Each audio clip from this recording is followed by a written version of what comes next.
بسم اللہ الرحمن الرحیم۔ حصہ نمبر 27 میں ہم نے پڑھا تھا بیعت عقبہ اول اور بیعت عقبہ دوم جو ہوئی اس سلسلے میں، اور مینا میں گھاٹی میں جو 70 مرد اور 2 عورتیں جو بیعت ہوئے حضور صلی اللہ علیہ وسلم کے ہاتھوں، اور اس کے بعد شیطان نے آواز لگائی۔ تو آج ہم حصہ نمبر 28 میں اسی سلسلے کو آگے لے کے چلیں گے۔ یہ خبر قریش کے کانوں تک پہنچی تو غم و الم کی شدت سے ان کے اندر کوہرام مچ گیا، کیونکہ اس جیسی بیعت کے جو نتائج ان کی جان و مال پر مرتکب ہو سکتے تھے اس کا انہیں اچھی طرح اندازہ تھا۔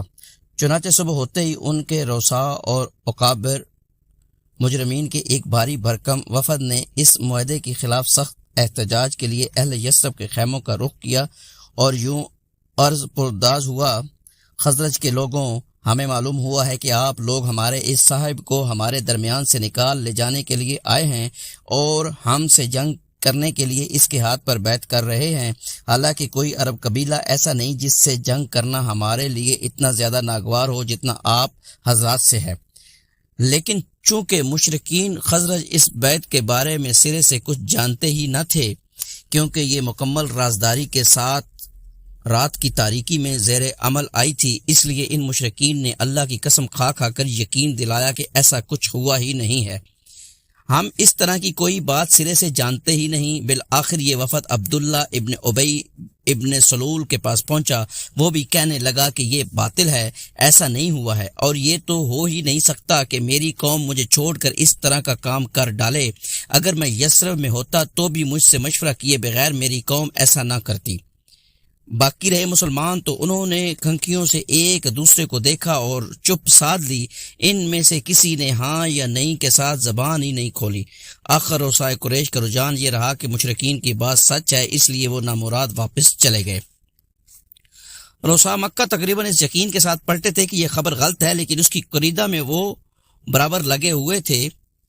بالآخر انہیں یقینی طور پر معلوم ہو گیا کہ خبر صحیح ہے اور بیعت ہو چکی ہے، لیکن یہ پتہ اس وقت چلا جب حجاج اپنے اپنے وطن روانہ ہو چکے تھے، اس لیے ان کے سواروں نے تیز رفتاری سے اہل یثرب کا پیچھا کیا، لیکن موقع نکل چکا تھا۔ البتہ انہوں نے سعد بن عبادہ اور منذر بن عمر کو دیکھ لیا اور انہیں جا کھدیڑا، لیکن منذر زیادہ تیز رفتار ثابت ہوئے اور نکل بھاگے۔ البتہ سعد بن عبادہ پکڑے گئے اور ان کا ہاتھ گردن کے پیچھے انہی کے کجاوے کی رسی سے باندھ دیا گیا، پھر انہیں مارتے پیٹتے اور بال نوچتے ہوئے مکہ لے جایا گیا، لیکن وہاں متم بن عدی اور حارث بن حزم میہ نے آ کر چھڑا دیا۔ لیکن ان دونوں نے جو قافلے مدینے سے گزرتے تھے وہ حضرت سعد رضی اللہ تعالیٰ کی پناہ میں گزرتے تھے۔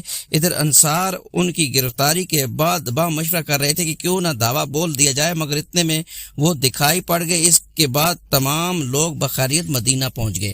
یہی عقبہ کی دوسری بیعت ہے جسے بیعت عقبہ کبریٰ کہا جاتا ہے۔ یہ بیعت ایک ایسی فضا میں زیر عمل آئی جس پر محبت و وفاداری منتشر، اہل ایمان کے درمیان تعاون و تناصر، باہمی اعتماد اور جاں سپاری و شجاعت کے جذبات چھائے ہوئے تھے۔ چنانچہ یثربی اہل ایمان کے دل اپنے کمزور مکی بھائیوں کی شفقت سے لبریز تھے، ان کے اندر ان بھائیوں کی حمایت کا جوش تھا اور ان پر جو ظلم کرنے والوں کے خلاف غم و غصہ تھا۔ ان کے سینے اپنے اس بھائی کی محبت سے سرشار تھے جسے دیکھے بغیر معاذ اللہ فی اللہ اپنا بھائی قرار دے لیا تھا، اور یہ جذبات و احساسات محض کسی عارضی کشش کا نتیجہ نہ تھے جو دن گزرنے کے ساتھ ساتھ ختم ہو جاتی، بلکہ اس کا منبع ایمان باللہ، ایمان بالرسول اور ایمان بالکتاب تھا، یعنی وہ ایمان جو ظلم و عدوان کی کسی بڑی سے بڑی قوت کے سامنے سرنگو نہیں ہوتا، وہ ایمان کے جب اس کی بات بہاری چلتی ہے تو عقیدہ و عمل میں عجائبات کا ظہور ہوتا ہے۔ اسی ایمان کی بدولت مسلمانوں نے صفحات زمانہ پر ایسے ایسے کارنامے ثبت کیے اور ایسے ایسے آثار اور نشانات چھوڑے کہ ان کی نظیر سے ماضی اور حاضر خالی اور غالباً مستقبل میں بھی خالی ہی رہے گا۔ اب ذکر ہے ہجرت کا ہر اول دستہ۔ جب دوسری بیعت عقبہ مکمل ہو گئی، اسلام کفر و جہالت کے لق و دق صحرا میں اپنے ایک وطن کی بنیاد رکھنے میں کامیاب ہو گیا، اور یہ سب سے اہم کامیابی تھی جو اسلام نے اپنی دعوت کے آغاز سے اب تک حاصل کی تھی۔ تو رسول اللہ صلی اللہ علیہ وسلم نے مسلمانوں کو اجازت مرحمت فرمائی کہ وہ اپنے اس نئے وطن کی طرف ہجرت کر جائیں۔ ہجرت کے معنی یہ تھے کہ سارے مفادات تج کر اور مال کی قربانی دے کر محض جان بچا لی جائے، اور وہ بھی یہ سمجھتے ہوئے کہ یہ جان بھی خطرے کی زد میں ہے، ابتدائی راہ سے انتہائی راہ تک کہیں بھی ہلاک کی جا سکتی ہے۔ پھر سفر میں ایک مبہم مستقبل کی طرف ہے، معلوم نہیں آگے چل کر ابھی کون کون سے مصائب اور غم و الم رونما ہوں گے۔ مسلمانوں نے یہ سب کچھ جانتے ہوئے ہجرت کی ابتدا کر دی، اور مشرکین نے بھی ان کی روانگی میں رکاوٹیں کھڑی کرنی شروع کی، کیونکہ وہ سمجھ رہے تھے کہ اس میں خطرات مضمر ہیں۔ ہجرت کے چند نمونے پیش خدمت ہیں۔ سب سے پہلے مہاجر حضرت ابو سلمہ رضی اللہ تعالی عنہ تھے۔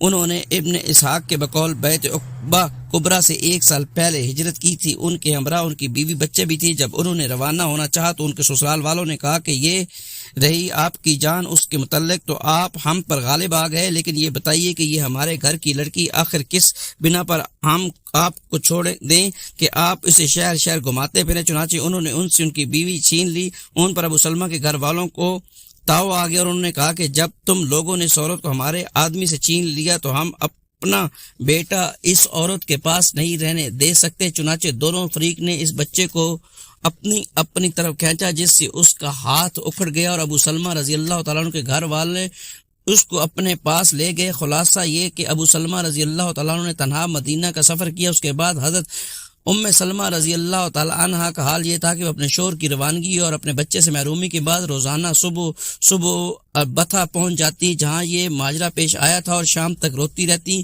اسی حالت میں 1 سال گزر گیا۔ بالآخر ان کے گھر والوں نے کسی آدمی کو ترس آیا، اور اس نے کہا کہ اس بیچاری کی جانیں کیوں نہیں دیتے؟ اسے خواہ مخواہ اس کے شوہر اور بیٹے سے جدا کر رکھا ہے۔ اس پر سلمہ رضی اللہ تعالی عنہا سے ان کے گھر والوں نے کہا کہ اگر تم چاہو تو اپنے شوہر کے پاس چلی جاؤ۔ حضرت سلمہ رضی اللہ تعالی عنہا نے اپنے بیٹے اس کے ددیال والوں سے واپس لیا اور مدینہ چل پڑی۔ اللہ اکبر! کوئی 500 کلومیٹر کی مسافت کا سفر، اور ساتھ میں اللہ کی کوئی مخلوق نہیں۔ جب تنیم پہنچی تو عثمان ابن ابی طلحہ مل گیا، اسے حالات کی تفصیل معلوم ہوئی تو مشائیت کرتا ہوا مدینہ پہنچانے لے گیا، اور جب قبا کی آبادی نظر آئی تو بولا تمہارا شوہر اسی بستی میں ہے، اسی میں چلی جاؤ، اللہ برکت دے۔ اس کے بعد وہ مکہ پلٹ آیا۔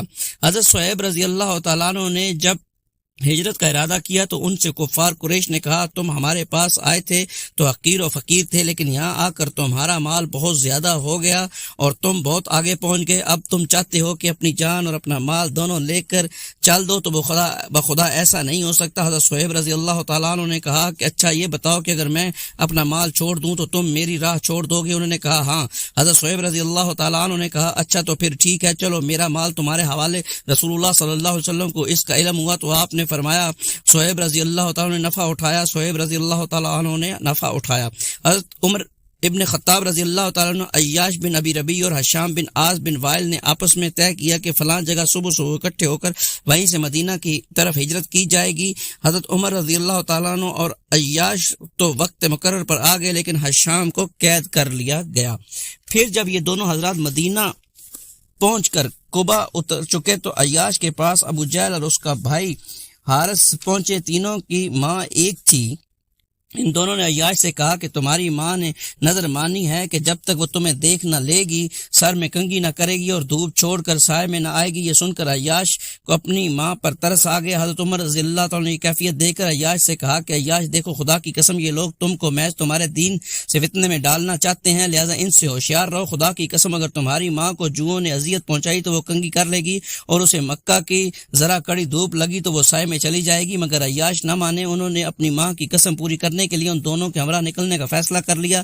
حضرت عمر رضی اللہ تعالیٰ نے کہا اچھا جب یہی کرنے پر آمادہ ہو تو میری یہ اونٹنی لے لو، یہ بڑی عمدہ اور تیز رو ہے، اس کی پیٹھ نہ چھوڑنا، اور لوگوں کی طرف سے کوئی مشکوک حرکت ہو تو نکل بھاگنا۔ عیاش اونٹنی پر سوار ان دونوں کے ہمراہ نکل پڑے۔ راستے میں ایک جگہ ابو جہل نے کہا بھائی یہ میرا اونٹ تو بڑا سخت نکلا، کیوں نہ تم مجھے بھی اپنی اس اونٹنی پر پیچھے بٹھا لو؟ عیاش نے کہا ٹھیک ہے، اور اس کے بعد اونٹنی پر بٹھا دیا۔ ان دونوں نے بھی اپنی اپنی سواریاں بٹھائیں تاکہ ابو جہل عیاش کی اونٹنی پر پلٹ آئے، لیکن جب تینوں زمین پر آ گئے تو یہ دونوں اچانک عیاش پر ٹوٹ پڑے اور انہیں رسی سے جکڑ کر باندھ دیا، اور اسی بندھی ہوئی حالت میں دن کے وقت مکہ لائے اور کہا کہ اے اہل مکہ اپنے بے وقوفوں کے ساتھ ایسا ہی کرو جیسا ہم نے اپنے اس بے وقوف کے ساتھ کیا۔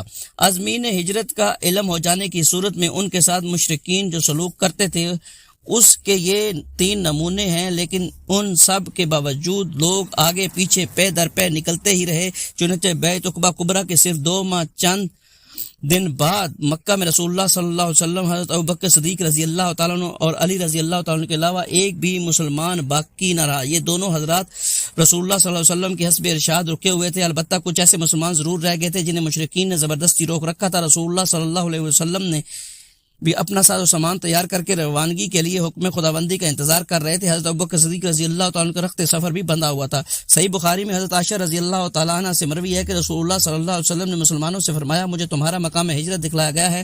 یہ لاوے کے دو پہاڑیوں کے درمیان واقع ہے، ایک نخلستانی علاقہ ہے۔ اس کے بعد لوگوں نے مدینے کی جانب ہجرت کی۔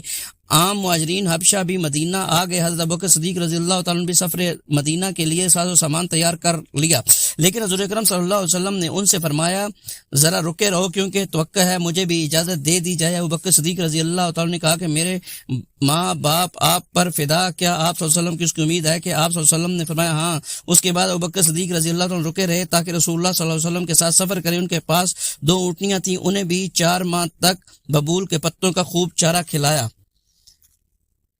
جب مشرکین نے دیکھا کہ صحابہ کرام رضی اللہ تعالیٰ عنہ تیار ہو کر نکل گئے اور بال بچوں اور مال و دولت کو لاد پھاند کر اوس اور خزرج کے علاقے میں جا پہنچے تو ان میں بڑا کورام مچا، غم و علم کے لاوے پھوٹ پڑے اور انہیں ایسا رنج و قلق ہوا کہ اس سے کبھی سابقہ نہ پڑا تھا۔ اب ان کے سامنے ایک ایسا عظیم اور حقیقی خطرہ مجسم ہو چکا تھا جو ان کے بت پرستانہ اور اقتصادی اجتماعیت کے لیے چیلنج تھا۔ مشرکین کو معلوم تھا کہ محمد صلی اللہ علیہ وسلم کے اندر کمال قیادت اور رہنمائی کے ساتھ ساتھ کس قدر انتہائی درجہ قوت تاثیر موجود ہے، اور آپ صلی اللہ علیہ وسلم کے صحابہ میں کیسی عظیمت اور استقامت اور کیسا جذبہ فداکاری پایا جاتا ہے، پھر اوس اور خزرج کے قبائل میں کس قدر قوت اور قدرت اور جنگی صلاحیت ہے، اور ان دونوں قبائل کے اقلاع میں صلح صفائی کے کیسے جذبات ہیں، اور وہ کئی برس تک خانہ جنگی کی تلخیاں چکھنے کے بعد اب باہمی رنج و عداوت کو ختم کرنے پر کس قدر آمادہ ہیں۔ انہیں اس کا بھی احساس تھا کہ یمن سے شام تک بحر احمر کے ساحل سے ان کی جو تجارتی شاہراہ گزرتی ہے، اس شاہراہ کے اعتبار سے مدینہ فوجی اہمیت کے کس قدر حساس اور نازک مقام پر واقع ہے۔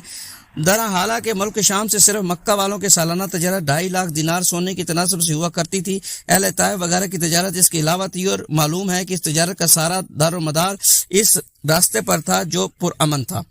ان تفصیلات سے بخوبی اندازہ ہو سکتا ہے کہ یثرب میں اسلامی دعوت کے جڑ پکڑنے اور اہل مکہ کے خلاف اہل یثرب کے صف آرا ہونے کی صورت میں مکے والوں کے لیے کتنے خطرات تھے، چونکہ مشرکین کو اس گمبھیر خطرے کا پورا احساس تھا جو ان کے وجود کے لیے چیلنج بن رہا تھا۔ اس لیے انہوں نے اس خطرے کا کامیاب ترین علاج سوچنا شروع کیا، اور معلوم ہوا کہ اس خطرے کی اصل بنیاد دعوت اسلام علمبردار حضرت محمد صلی اللہ علیہ وآلہ وسلم ہی تھے۔ مشرکین نے اس مقصد کے لیے بیت عقبہ کبریٰ کے تقریباً 2.5 مہینے بعد 26 صفر 14 سن نبوت مطابق 12 ستمبر 622 یوم جمعرات کو دن کے پہلے پہر کہ مکے کی پارلیمنٹ دارالندہ میں تاریخ کا سب سے خطرناک اجتماع منعقد کیا، اور اس میں قریش کے تمام قبائل کے نمائندوں نے شرکت کی۔ موضوع بحث ایک ایسے قطعی پلان کی تیاری تھی جس کے مطابق اسلامی دعوت کے علمبردار کا قصہ بعجلت تمام پاک کر دیا جائے اور اس دعوت کی روشنی کلی طور پر مٹا دی جائے۔ اس خطرناک اجتماع میں نمائندگان قریش کے نمایاں چہرے یہ تھے: ابو جہل بن ہشام، اس کا تعلق قبیلہ بن مخزوم سے ہے، جبیر بن مطعم، تیمہ بن عدی اور حارث بن عامر، ان کا تعلق بنی نوفل بن عبد مناف سے تھا، شیبہ بن ربی، عتبہ بن ربی اور ابو سفیان بن حرب، اس کا تعلق بنی عبد شمس عبد مناف سے، نظر بن حارث یہ بنی عبد الدار سے، ابو البختری بن ہشام، زمہ بن اسود اور حکیم بن حزام بنی اسد سے، نبی بن حجاج اور منبع بن حجاج بنی سہم سے، امیہ بن خلف بنی جمع سے۔ وقت مقررہ پر نمائندگان دارالندہ پہنچے تو ابلیس بھی ایک شیخ جلیل کی صورت با اوڑے راستہ روکے دروازے پر آن کھڑا ہوا۔ لوگوں نے کہا یہ کون سے شیخ ہیں؟ ابلیس نے کہا یہ اہل نجد کا ایک شیخ ہے، آپ لوگوں کا پروگرام سن کر حاضر ہو گیا ہے، باتیں سننا چاہتا ہے اور کچھ بعید نہیں کہ آپ لوگوں کو خیر خواہانہ مشورے سے بھی محروم نہ رکھے۔ لوگوں نے کہا بہتر ہے آپ بھی آ جائیے، چنانچہ ابلیس بھی ان کے ساتھ اندر بیٹھ گیا۔ اجتماع مکمل ہو گیا تو تجاویز اور حل پیش کیے جانے شروع ہوئے اور دیر تک بحث جاری رہی۔ پہلے ابو الاسود نے یہ تجویز پیش کی کہ ہم اس شخص کو اپنے درمیان سے نکال دیں اور اپنے شہر سے جلا وطن کر دیں، پھر ہم نے اس سے کوئی واسطہ نہیں کہ وہ کہاں جاتا اور کہاں رہتا ہے، بس ہمارا معاملہ ٹھیک ہو جائے گا اور ہمارے درمیان پہلے جیسی یگانگت ہو جائے گی۔ مگر شیخ نجدی نے کہا، نہیں، خدا کی قسم یہ مناسب رائے نہیں ہے، تم دیکھتے نہیں کہ اس شخص کی بات کتنی عمدہ اور بول کتنے میٹھے ہیں، اور جو کچھ لاتا ہے اس کے ذریعے کس طرح لوگوں کا دل جیت لیتا ہے۔ خدا کی قسم اگر تم نے ایسا کیا تو کچھ اطمینان نہیں کہ وہ عرب کے کسی قبیلے میں نازل ہو اور انہیں اپنا پیرو بنا لینے کے بعد تم پر پورش کر دے اور تمہیں تمہارے شہر کے اندر روند کر تم سے جیسا سلوک چاہے کرے، اس کے بجائے کوئی اور تجویز سوچو۔